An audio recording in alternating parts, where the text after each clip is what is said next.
Bismillahirrahmanirrahim. Assalamualaikum warahmatullahi wabarakatuh. Hai anak-anak kelas 4 yang sholih dan sholihah. Bagaimana kabar kalian hari ini? Semoga selalu sehat walafiat dan dalam perlindungan Allah Subhanahu wa taala. Amin.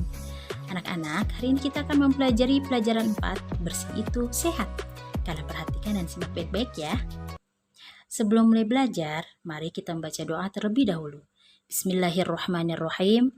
Raditu billahi robba wa bil islami dina wa bi muhammadin nabiyya wa rasula. Rabbi zidni ilman warzuqni fahman. Amin.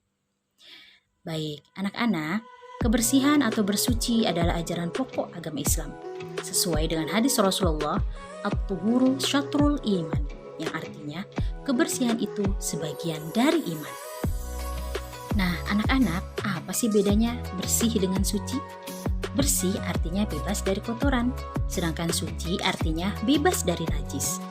Najis itu apa sih? Najis adalah sesuatu yang dapat menghalangi seseorang untuk beribadah kepada Allah. Contohnya, terkena jilatan anjing, darah, kotoran atau tinja, dan air seni atau urin. Najis pasti kotor, tetapi kotor belum tentu najis, misalnya terkena tanah, tinta, atau cat. Jadi, bersih atau suci dibagi menjadi dua macam. Yang pertama bersih dari najis dan yang kedua bersih dari hadas. Selanjutnya, hadas dibagi menjadi dua macam juga. Yang pertama, hadas kecil. Contohnya, buang air kecil atau buang air besar dan buang angin yang menyebabkan kita batal wudhu. Cara menghilangkannya yaitu dengan istinja lalu berwudhu kembali. Yang kedua, hadas besar, contohnya mimpi basah bagi laki-laki dan haid bagi perempuan. Maka cara menghilangkannya dengan mandi suci atau tayamum jika tidak ada air. Nah, anak-anak, ada 3 hal yang harus bersih dari kotoran dan najis saat kita sholat, yaitu yang pertama badan kita, yang kedua pakaian, dan yang ketiga tempat sholat seluas sejadah. Anak-anak, di luar sholat pun badan kita harus selalu bersih, mulai dari ujung rambut sampai dengan ujung kaki. Begitu juga dengan ruangan-ruangan yang ada di dalam rumah kita. Semuanya harus selalu dijaga kebersihannya dan kesuciannya agar ibadah kita diterima oleh Allah Subhanahu wa taala. Selanjutnya, bagaimana cara membersihkan najis yang mengenai benda? Yang pertama, menggunakan air mutlak atau air yang suci dan menyucikan. Contohnya air sumur, air hujan, air laut, air sungai, air mata air, dan sebagainya. Dan yang kedua, dengan cara mengucurkan air ke benda yang bernajis, bisa dengan menggunakan air keran atau dengan cara dikucurkan menggunakan gayung, seperti yang ada pada gambar.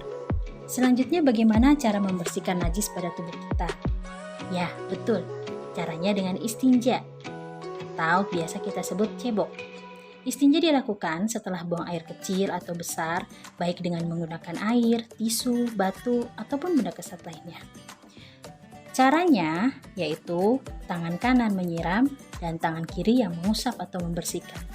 Jangan lupa juga sebelum masuk kamar mandi kalian membaca doa Allahumma inni a'udzubika minal khubuthi wal khaba'ith. Materi berikutnya yaitu berwudu. Sebelumnya di kelas 2 kita sudah pernah belajar ya anak-anak. Hari ini kita belajar untuk menyempurnakan wudhu kita. Oke, sebelum mulai wudhu, kita awali dengan membaca Bismillahirrahmanirrahim. Lalu yang pertama, dianjurkan membasuh kedua tangan hingga pergelangan tangan termasuk sela-sela jari tangan kita. Kedua, dianjurkan berkumur-kumur dengan sempurna. 3, dianjurkan membasuh rongga hidung dengan cara menghirup air lalu keluarkan kembali.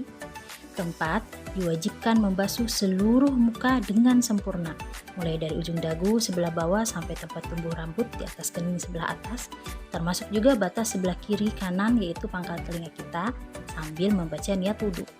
5, diwajibkan membasuh kedua tangan dari ujung jari tangan hingga siku, lebihkan basuhannya agar sempurna. Yang keenam, diwajibkan menyapu atau mengusap kepala. 7, dianjurkan mengusap 2 daun telinga bagian luar dan dalam.